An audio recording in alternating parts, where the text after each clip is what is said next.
안녕하세요. 바인더 원정대 대원 여러분. 오늘은 네 번째 보문 학습 나침반 시간입니다. 학습의 방향을 잡아주는 학습 나침반. 우리 친구들은 그리스 로마 신화에 나오는 사이렌이란 요정을 아시나요? 반은 인간이고 반은 짐승의 몸을 가진 사이렌은 아름다운 노래로 바다를 지나가는 선원들을 유혹했대요. 사이렌의 노래에 홀린 선원들은 바다에 뛰어들었고 죽음을 맞이했지요. 배를 타고 집으로 돌아가던 오디세우스는 자신의 몸을 돛대에 묶고 다른 선원들이 노래를 듣지 못하도록 귀를 밀랍으로 틀어막게 했어요. 이런 방법으로 오디세우스는 사이렌의 유혹을 물리칠 수 있었대요. 유혹을 피하기 위한 문제를 내서 문제를 해결했기 때문에 오디세우스와 선원들 모두 아무 탈 없이 집으로 돌아갈 수 있었던 거예요. 스타벅스에 나오는 이 친구가 사이렌입니다. 공부할 때도 사이렌처럼 유혹하는 것들이 많아요. 카톡도 하고 싶고, 게임 생각도 나고, 목도 마르고, 화장실도 가고 싶고, 갑자기 청소도 하고 싶죠. 대부분은 사이렌의 유혹처럼 여러분의 공부를 방해하는 요소예요. 이런 유혹을 물리치지 못하고 카톡을 하고 게임을 하면 절대 공부에 집중할 수 없어요. 공부하겠다고 마음을 먹었다면 책상에 앉는 순간부터 공부에 집중해야 해요. 어렵더라도 최소한 20분만이라도 집중하는 거예요. 시계에 알람을 맞춰놓는 방법도 있겠죠? 처음 20분 동안 공부에 집중했다면 서서히 30분으로 또 늘려보는 거죠. 이렇게 시간이 늘어났을 때 10분씩 쉬는 시간을 가져요. 그래야 지치지 않고 계속 할 수 있어요. 공부뿐만이 아니라 모든 일에는 사이렌의 유혹처럼 수많은 장애물들이 있어요. 이런 장애물을 이겨내야만 자신의 꿈에 더 가까워진답니다. 자, 지금부터 선생님과 공부의 방향과 계획을 잡아주는 학습 나침반을 찾으러 출발해 볼까요? 문제 해결장. 문제 해결장은 왜 기록해야 할까요? 하루를 살다 보면 늘 문제 상황이 만들어져요. 휴대폰, 인터넷, 텔레비전, 게임기와 같은 것이 우리를 유혹하는 문제 상황이죠. 이러한 문제 앞에 어떻게 해결해야 할지 한 번쯤은 고민했을 거예요. 이 고민을 해결하기 위해 문제 해결장을 기록합니다. 우선 나에게 해결해야 할 문제가 생겼나요? 그럼 문제가 생긴 날짜를 적어보는 거예요. 그리고 두 번째, 나에게 생긴 문제들이 있어요. 문제 상황에는 습관, 태도, 학업, 관계 같은 것들이 있어요. 습관은 휴대폰을 만지는 것, 또 편식하는 것, 정리정돈을 잘 못하는 것, 늦잠을 자는 것, 그리고 가장 중요한 시간 관리에 대한 습관이 있겠죠. 자, 그러면 태도에 대해서는 어떤 게 있을까요? 태도는 소극적 태도 있겠죠? 고집, 자꾸 고집을 부리는 거. 그리고 나는 못해, 나는 할 수 없어 하는 부정적 사고. 긍정의 갑옷을 입어야 하는데, 그쵸? 학업. 학업에는 주의 집중이 잘 안 돼요 라고 할 수 있죠. 수업 시간에 잘 듣는 수업 경청, 내일 해야겠다 하는 숙제 미루기, 숙제를 내일로 미룰 수가 있나? 관계는 친구와의 관계, 그리고 부모님과의 관계, 그리고 연예인과 관련된 것들이 있을 거예요.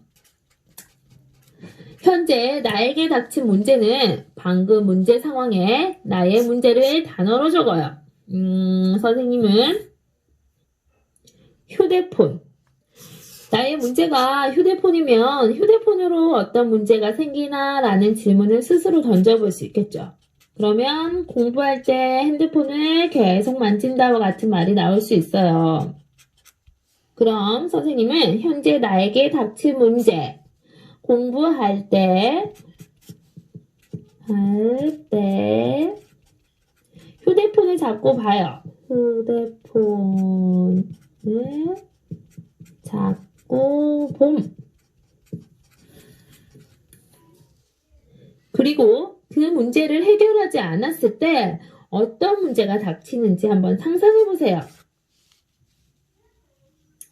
책을 안 보게 되고 그러면 어떻게 될까요? 빵점을 맞을 수도 있겠고 또 그러면 엄마의 잔소리 잔소리하는 엄마의 표정이 상상이 되죠. 핸드폰을 계속 만지면 핸드폰에 빠져 다른 생활에 지장을 줄 수 있어요. 심지어 중독에 빠져 지금까지 만들어 놓은 좋은 습관이 무너져 학업, 건강, 친구 관계가 나빠질 수도 있어요. 핸드폰 중독이라는 상상은 생각만 해도 너무 끔찍할 것 같지 않나요? 그러면 어떻게 해결해야 할까요? 그 문제에 대한 해결책을 찾아 적어보는 거예요. 그렇게 되지 않기 위해서 공부할 때는 휴대폰을 무음으로 해서 치워준다. 핸드폰 무음. 자물쇠로 잠궈 놓는다. 자물쇠로 잠궈 놓기. 와 같은 해결책을 찾아야 해요. 그리고 찾은 해결책을 문제 해결장에 적어보세요. 이렇게 하나하나 나에게 닥친 문제 상황들을 해결해 보는 거예요. 혼자서 안 되는 건 부모님이나 선생님과 친구들과 함께 해결해 보는 것도 좋겠죠? 자, 문제 해결이 되었나요? 항상 중요한 것은 적용하는 거예요. 해결책을 찾았다면 꼭 적용해보고 다시 정비해보고 이거를 반복해서 문제를 꼭 해결해 나가는 친구가 돼야겠죠? 그럼 공부 계획을 한번 세워볼까요? 친구들은 초등학생들이라 정기적으로 보는 중간 기말고사는 없을 수도 있어요. 하지만 시험을 치지 않는다고 공부를 안 할 수는 없어요. 이제 곧 방학이고 방학을 어떻게 보내야 하나 계획을 한번 잡아보도록 해요.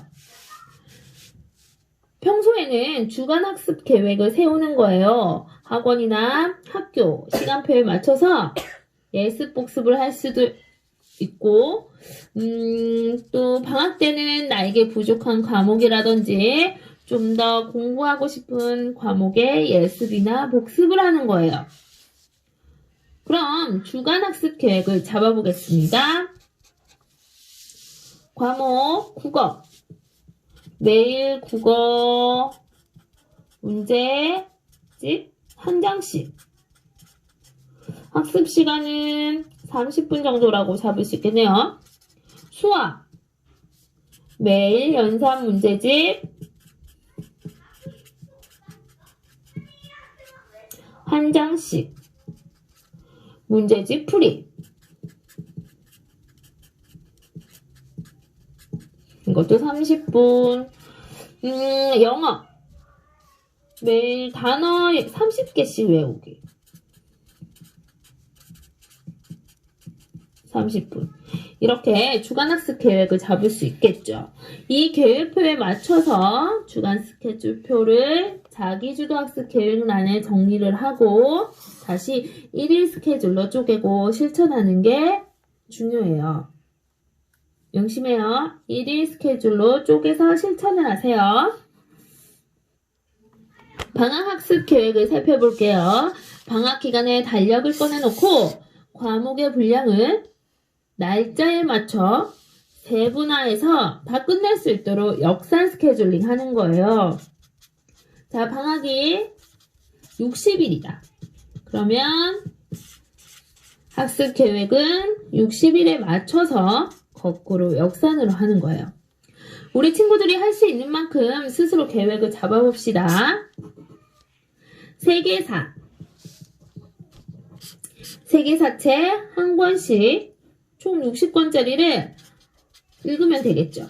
그러면 60일. 매일 60일이니까 한 권씩 읽으면 60권을 읽을 수 있겠네요. 역사도 마찬가지예요. 우라차차책, 역사책 매일 한 권씩. 그럼 또 60권을 읽을 수 있어요.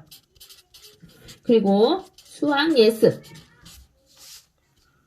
빨리 이해하는 수학 문제집이라는 문제집을 1챕터씩. 그럼 60챕터를 할 수 있는 거예요.